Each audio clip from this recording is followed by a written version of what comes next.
અમેરિકાએ ભારતમાંથી આવતી વસ્તુઓ પર ટેક્સ વધારતા સુરતના વેપારીઓમાં ચિંતા છે। ખાસ કરીને કાપડ અને મશીનરી ઉદ્યોગ પર ખાસ અસર પડશે। કાપડ પર ડબલ ટેક્સથી કિંમત વધશે, માલ રિટર્ન થવાની શક્યતા છે અને મશીનરી પણ મોંઘી થતા નફો ઘટશે। ડાયમંડ સહિતના ઉદ્યોગોમાં પણ મંદીથી ઘેરાવાની આશંકા છે। देखिए, फिलहाल तो टेक्सटाइल को फ़ायदा नहीं नुकसान ही होगा, कारण कि अभी तक जो टैरिफ लगा रहा था अमेरिका, जो भी कपड़ा अपना जा रहा था यहाँ से एक्सपोर्ट हो रहा था, उसमें टैरिफ डबल से भी थोड़ी सी ज़्यादा बढ़ जाएगी। तो उससे हाल फिलहाल क्या होगा, जो भी लोगों के पास पाइपलाइन में माल है तो उसको तकलीफ आएगी, क्योंकि कपड़ा महंगा हो जाएगा। सूरत के ऑर्डर कैंसिल होंगे या ड्रॉप होगा, स्टॉप होगा, उससे नुकसान होगा। लेकिन अभी मोदी जी ने देश सर्वोपरि बोला है तो उस ओर ध्यान देना पड़ेगा। जैसे अभी हाल फिलहाल में यूके के साथ हमारा फ्री ट्रेड एग्रीमेंट हुआ। सर देखिए, टेम्परेरी एक बार थोड़ा सा मार्केट में रुकावट आएगी, लेकिन अभी दुनिया जो है वो अमेरिका पे डिपेंड नहीं है। अभी पूरी दुनिया खुली है व्यापार के लिए, और हम भी इतने ब्रॉड माइंड लेके चल रहे हैं। यूके से भी हमने समझौता किया है और आगे भी अपने को लग रहा है कि और देशों से भी अपना समझौते और व्यापार टीटी चलती रहेगी। तो थोड़े टाइम के लिए बोल सकते हैं कि थोड़ा प्रॉब्लम आवे, मंदी आवे, लेकिन लॉन्ग टर्म में हम उससे ज़्यादा बेटर सेटअप कर लेंगे अपना। मशीनरी अमेरिका से एकदम कम इम्पोर्ट होती है या एक्सपोर्ट होती है? છેલ્લા 3 વર્ષથી હીરા ઉદ્યોગ છે એ મંદીના દોરથી ચાલી રહ્યો છે। એમાં આ જે 25% ટેરિફ અમેરિકન ગવર્મેન્ટ દ્વારા નાખવામાં આવ્યો ઇન્ડસ્ટ્રી ઉપર, એ ખરેખર એક હીરા ઉદ્યોગને મોટો ફટકો લાગે એવી પરિસ્થિતિ છે। કારણ કે એક તો મંદીના દોરમાંથી આ ઉદ્યોગ ચાલતો હતો અને આ 25% ટેરિફ એટલે ખૂબ મોટી રકમ થાય। 10,500 કરોડ જેવી બોજો નેચરલ ડાયમંડ ઇન્ડસ્ટ્રી ઉપર આવી શકે એવો ભય છે।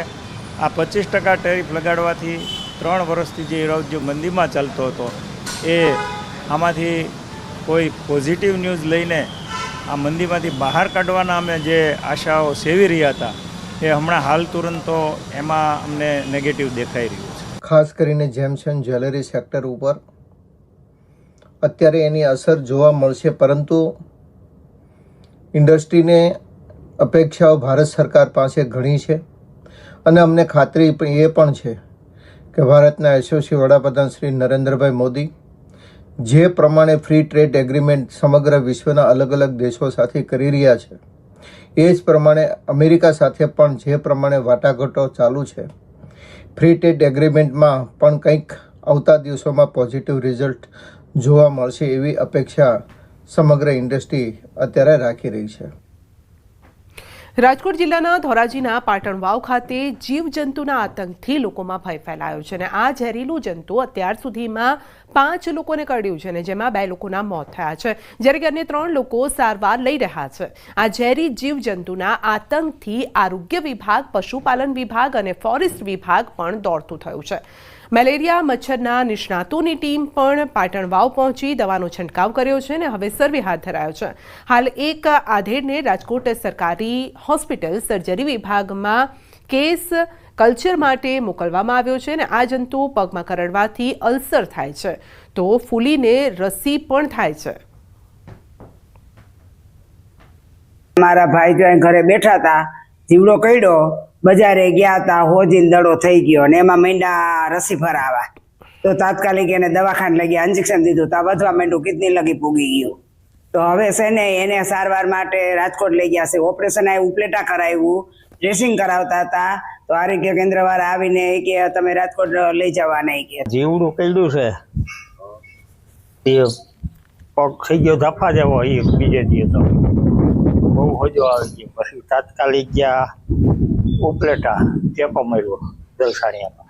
આ વસ્તુ ઉપર ગંભીરતા લઈ અને તાલુકા આરોગ્ય ટીમ, જિલ્લા આરોગ્ય ટીમ, ફોરેસ્ટ વિભાગ અને પશુપાલન વિભાગ આ બધાના માધ્યમથી ત્યાં સ્થળ ઉપર જઈ અને વિઝિટ કરી, વિઝિટમાં જોતા અને જાણતા બધા પાસેથી કોઈએ પણ જે વસ્તુ કરતી જાય છે એનું ધ્યાન નથી। અત્યારે હાલ જે 3 પેશન્ટ છે એ પૈકીના 1 પેશન્ટ ઉપલેટા સારવાર લે છે, 1 પેશન્ટ રાજકોટ સિવિલ હોસ્પિટલ પીડીયુમાં આપણે ટ્રાન્સફર કરેલા છે। એક જે પેશન્ટ છે જેમને આખા પગમાં અલ્સર છે એમને પીડીયુમાં રિફર કરેલું છે અને એમનું અત્યારે બેક્ટેરિયલ કલ્ચર માટેનો ટેસ્ટ ત્યાં કરવામાં આવેલ છે। છેલ્લા 8 મહિનાની અંદર ટોટલ 5 કેસ જોવા મળેલ છે। જાન્યુઆરી મહિનામાં 2 કેસ આવેલા હતા, ત્યારબાદ મે મહિનામાં 1 કેસ નોંધાયેલો હતો અને હમણાં છેલ્લા 10 દિવસ પહેલા 19 તારીખે છેલ્લો કેસ નોંધાયેલો. ધોરાજીના પાટણની વાત કરીએ, પાટણમાં છેલ્લા 8 મહિનાથી લોકો ઘરની બહાર નથી નીકળી શકતા. એટલી બધી દહેશત છે કે નાના બાળકોને બહાર નીકળવા નથી દેતા. જેને લઈને વાત કરવામાં આવે કે જે રીતે જે 8 મહિનાથી એક જીવાત છે, એ જીવાત શું છે હજી સુધી આરોગ્યને ખબર નથી પડી. આરોગ્ય અત્યારે કલ્ચરના રિપોર્ટ માટે મોકલ્યા છે. એ જીવાત પગ ઉપર કહી રહે એટલે પગમાં સોજો આવે, પગમાં સોજો આવે એટલે આખા પગના અંદરમાં ચાંદા પડી જાય. આ જે વિસ્તાર છે એ વિસ્તાર પાટણ આપણે બતાવીશ કે પાટણ વિસ્તારમાં જે બે ઘર છે તે બે ઘરમાં એક બાપાને રાજકોટ રિફર કરવામાં આવે છે. તેને હજી પગના અંદરમાં આખા પગના અંદરમાં ચાંદા પડી ગયા છે અને બીજા બાપા છે તે અહીંયા છે ને બેના મોત થયા છે. જે 8 મહિનાથી જે આ જીવાતે જે દહેશત મૂક્યો તેને લઈને લોકોમાં ફફડાટ ફેલાઈ ગયો છે ને લોકો એવી માંગ કરી રહ્યા છે કે આ અત્યારે જે ગંદકી છે આરોગ્ય ખાતા દ્વારા તાત્કાલિક ધોરણે આ ગંદકી છે ગંદકી હટાવવામાં આવે. જે જીવાત શું છે તે હજી સુધી આરોગ્ય ખાતા રિપોર્ટ મોકલે છે, કોઈ જાતનો રિપોર્ટ હજી આવ્યા નથી. આરોગ્ય ખાતે એવું કહી રહ્યા છે કલ્ચરના રિપોર્ટ મોકલ્યા છે, રિપોર્ટ બાદ સાચી હકીકત બહાર આવશે કે શું હતું. ઉના બગાલી, ન્યૂઝ ગુજરાતી, પાટણ વાવ. કચ્છના ગાંધીધામ જીઆઈડીસીના મુખ્ય તેમજ આંતરિક રસ્તાઓની સ્થિતિ દયનીય બની છે. રોડ પર મસમોટા ખાડા પડવાના કારણે અવરજવર કરતા લોકોને હાલાકી પડી રહી છે અને અહીં વાહન લઈને જવું તો દૂર, ચાલીને જવામાં પણ મુશ્કેલી છે. ગાંધીધામનું જીઆઈડીસી વિસ્તાર છે જ્યાંથી રોજ મોટી સંખ્યામાં વાહનો પસાર થાય છે. અંદાજે 300થી વધુ કંપનીઓનો દૈનિક ધંધો આ જ રસ્તાઓ પરથી ધમધમે છે, પરંતુ રસ્તાની હાલત તેને ઠપ કરી રહી છે અને આ રોડના કારણે લોકો દુર્ઘટનાનો ભોગ બની ચૂક્યા છે. કેટલીક કંપનીઓ પોતાના ખર્ચે રોડ પર માટી પૂરી નાખી અને વાહન પસાર થવાનો રસ્તો પણ કરી આપે છે. તો કંપનીના માલિકોનું કહેવું છે કે મસમોટો ટેક્સ લેવાય છે, સામે રોડની સુવિધા કેમ નથી અપાતી? અહીંયા રસ્તાની બહુ પ્રોબ્લેમ છે. એકદમ ખાડા પડી ગયા છે. રિક્ષા લઈને કોઈ દર્દીને લઈને હાલી તો હલાતું પણ નથી. બહુ બુરી હાલત છે. જીઆઈડી આખીની બહુ હાલત ખરાબ છે. રસ્તા બને છે તો પણ 12 મહિનાની અંદર તૂટી જાય છે. અમુક રસ્તા બનાવ્યા, મેટલ નાખીને મૂકી દીધા, રસ્તા ડામર બનાવ્યો જ નથી. અહીંયા આખા રસ્તા તમે જોઈ શકો, બધી જગ્યા અહીંયા 4 દિવસ ત્યાં 2 છોકરા પડી ગયા હતા. એમાં અહીંયા ખાડો પડ્યો અંદર નાલો, એની અંદર ઘૂસી ગયા હતા છોકરાઓ. અને બધા જ અહીંયા પ્રોબ્લેમમાં છે. બધા અમે આવ જાવ લેડીઝો આવ જાવ કરે, અહીંયા બધા જ પ્રોબ્લેમમાં છે.